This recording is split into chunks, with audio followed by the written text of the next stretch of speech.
Good morning and welcome to Counterpoints Friday. I'm Ryan Grimm here with Emily Jashinsky. Emily, how you doing? I'm good. I forgot my glasses once again. Lest you think that I would only do it one time, I have done it again. So please excuse any squinting if you're watching this on YouTube. Some serious. I've got my glasses here, so I'll be able to read everything that you need. I learned that Ryan actually has great eyesight, which he wears glasses a lot, but I guess it's for like when the teleprompters are really small. Yeah. Right. Otherwise, I stay away from them. That's why I don't even have contacts. I was just telling you. Reading a teleprompter, like, forget it. I can't do it. Yeah. It's not easy. All right. So there was some really good news for the economy, and also some good news this week for Democrats.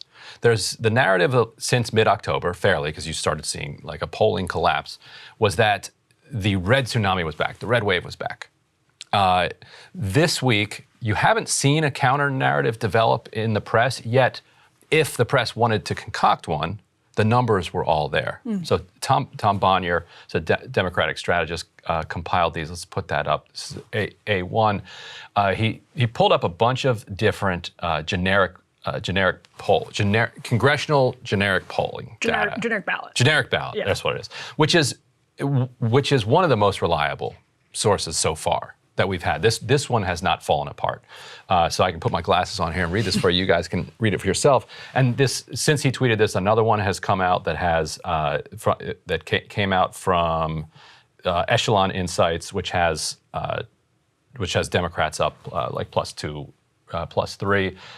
Recently, you've got Democrats up, just across the board. You can see it +4, +4, +4, +5, +3, +5. Depending on likely voter, registered voter, it moves it in some polls, doesn't move it in other polls. This is movement. Like when it's starting to get aggregated together like this, you're catching something. Do you think that this is just noise, or do you think that something about gas prices collapsing, the stock market again? Like, most people don't have money in the stock market, but it signals to people, kind of like people take it as a proxy for the future, for employment, for confidence, for future. It's been rallying the last week or so, coinciding with these numbers coming out. Or is this just all nonsense? I think it's actually all nonsense, and I do appreciate what Tom is doing there, because I think it's always helpful to challenge priors, especially with polling. When polling starts to congeal in one direction, I actually get nervous because, and we're going to talk about this in this very segment, I'm very nervous about the competence of the polling industry, as the polling industry itself is very nervous about its own competence, per a New York Times report this week. So I think actually if you dig into some of those polls, one of them was an Economist YouGov, or an Economist Ipsos and a Politico YouGov poll. Those polls have had Democrats ahead by healthy margins, with like one exception, for months. And that, to me, where you're showing no movement, is quite interesting and not necessarily a signal that there's a tick up for Democrats. And also, if you look at the generic ballot aggregates, so Real Clear Politics generic ballot aggregate shows a little bit of movement over the last several days. Like over the last few days, it does show Democrats doing better on the congressional ballot. It still, though, has them down by a decent margin, a respectable margin, if you're Republicans looking at that and thinking what it indicates. And 538 also shows it sort of tightening over the summer until just about a few weeks ago, and it's still a pretty wide gap. So I think when you're looking at the aggregates, it's interesting, but to the question that I think Tom was kind of raising here, it's like, what does go into the creation of a narrative? What is the media looking at, right? So if X creates narrative Y, then why doesn't Z also create narrative Y? And that, I think, is a question worth asking. Right.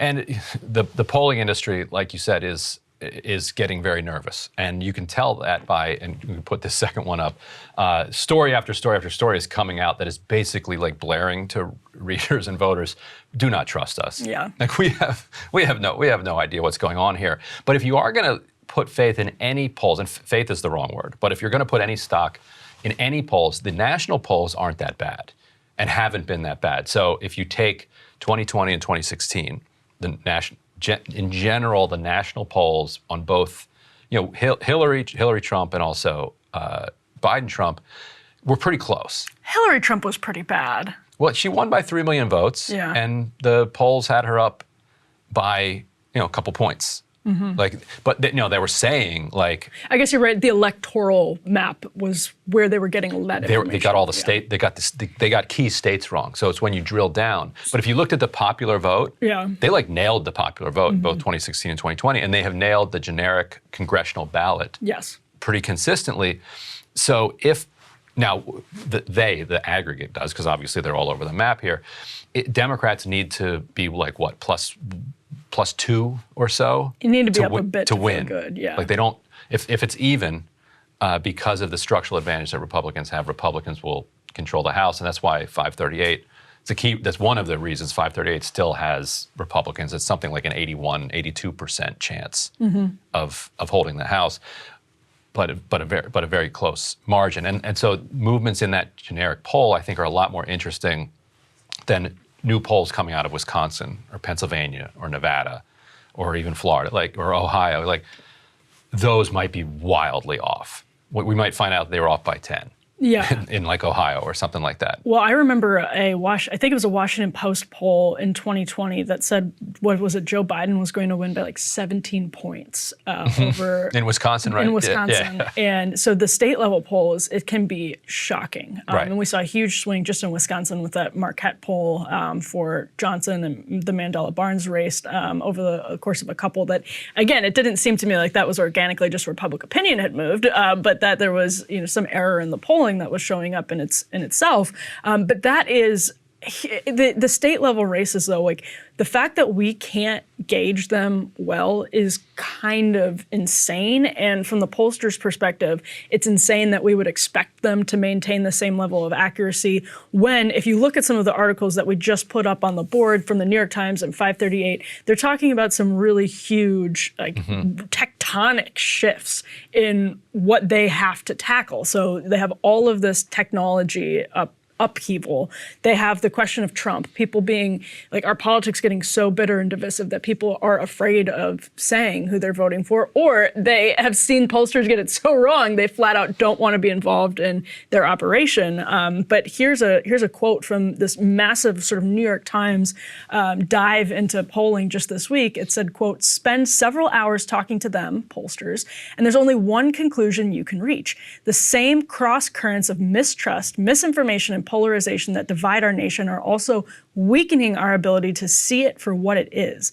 The stronger those forces grow, the worse our polling gets. There's a 538 article, Ryan, that you sent. Here's a quote from that. One big concern is that we have fewer surveys of individual contests in 2022 than in previous midterms, and a larger share of that smaller pie has been conducted by partisan pollsters and or sponsored by partisan organizations, and they did a big analysis to make that determination. So that leaves us, I think, in like, that's to your point about the congressional ballot being sort of what we have to go off of. That's what we have to go off of. Until we don't. Right. And that's not a perfect metric, but when you're looking at people saying, they know what's happening in Pennsylvania and Ohio and Arizona, well, a lot of what they think is happening is based on polls that even pollsters are worried are flawed. Right, because they're going to get turnout wrong a lot the more local you get. And so that's why when you do a national poll, a lot of the mistakes you make wash themselves out on each side.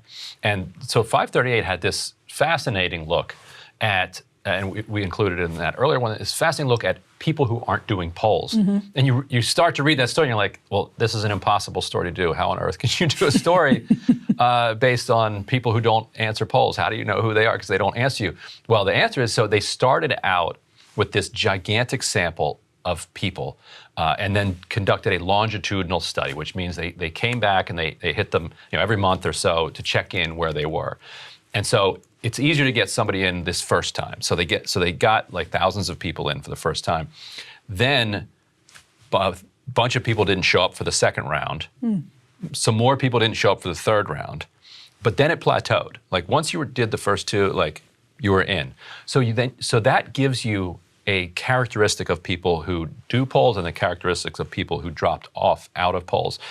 One of the conventional things that people think they understand is that Trump supporters are going to be less likely to take this poll. They sort of did find that. Republicans in general Republicans in general were more likely to drop out. Weirdly, Fox News viewers were more likely to participate in the poll. It was Trump supporters who are primarily supportive of Trump and not the party, and who get their news from social media. Those were the ones that were, the most likely to drop out in a disproportionate way to other ones. But the real people who dropped out, and this is a sad statement about our democracy, but one that everybody, I think, watching this will understand, people who just aren't going to vote. Yeah. Like so it's not like the main people who aren't taking political polls turn out to be people who are like, well, I'm not voting, get away from me. Yeah. Like, don't bother me with this. I don't want to talk about this. Yeah, because I'm not, and they're like, why would I waste your time or my time? Yeah. Like, I know I'm not going to vote. Right. So.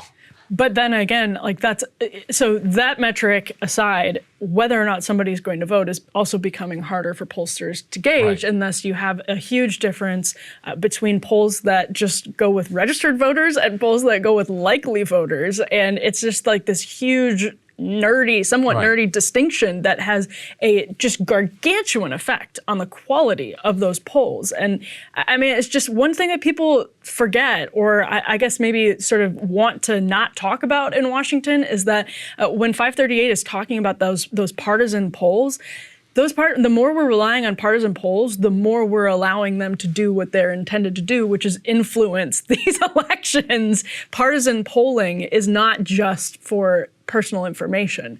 There is a sort of influence ambition involved in Right. all of that too. And so the more we're relying on things like that, the less well off all of us are. Right. But I think what's really, really noteworthy is that from all of those articles, that pollsters are very nervous about polls. And this is after half a decade of looking at dramatically big Right. misses in some of those states, as you mentioned, Ryan. And what the pollsters have been trying to figure out is, are the people, who we can't get to, these, which let's say it's the Trump supporting social media users, as they describe them, are those people similar enough to other Republicans, like Fox News watching, main sources, Fox News, Republicans, that if we increase the weight that we give in a poll to the Republicans that we did talk to, are we going to be able to make up for the fact that we didn't talk to all these other Republicans? That's the big question. Because if they're roughly the same category of people, then your numbers are going to be accurate, whether those people talk to you or not, because generally what they think. But they're not, I don't think. Yeah. Like, I think there are different type, people who get their news from different sources are going to end up voting differently. And so I think one of the key questions that hasn't gotten it was getting a lot of attention like a year ago, but it's kind of dropped off, is the question of whether those voters, these Trump supporters who like Trump more than they like the Republican Party and who are mostly just online, tend to be younger, like itinerant voters, are they going to show up for the midterms? And for Republicans, right? Right. And that's a huge question, by the way, because we know that there's a good handful of people who support Trump more than the Republican Party who had previously voted for Barack Obama, and these people are in swing states. And what do you think? You know these people better than me. Do you think they're showing up? Well, I Republicans? think I would have really been skeptical of that if it weren't for COVID, which I think changed the conversation and made a lot of people on the right feel like we are in a sort of political emergency. And that demands basically voting for Republicans from that perspective because of things like CRT, because of things like trans ideology in schools. Like, people have seen what they see, or they have been exposed to what they see as a sort of apocalyptic level threat. Do you think Republicans have moved them enough away from just Trump? Yeah, I think so. them. But and that's the question with Fetterman. Going back months, you can find us on the record pretty much talking about that Fetterman is a decent foil to Oz. Like, I would not take back that I think John Fetterman is a good candidate. Yeah, I think a healthy John Fetterman is up by 8 points. A healthy John Fetterman, I think, is wildly underestimated by Republicans. Right. That's not what ended up happening, and so the race turned out differently. But I do think a healthy John Fetterman would have been a super interesting test. Right. You're seeing a little bit of a test of that with Tim Ryan, but I think it's not panning out as he would have hoped. You're right, he's not tall enough. Doesn't wear shorts. That's right. Cable news is ripping us apart, dividing the country, making it impossible to function as a society, and making it impossible to know just what is true and what is false. But the good news is they are failing and they know it. That is why we're building something new, a new mainstream, a healthier one, something more trustworthy, something that we are going to need in one of the most pivotal times in American history. We are building up here for the midterms, for the upcoming presidential election, but we need your help. So if you can help us out by becoming a premium member today at breakingpoints.com, we're trying to change America for the better and the entire world. So what are you waiting for, guys? Go to breakingpoints.com and sign up and help us build a new mainstream.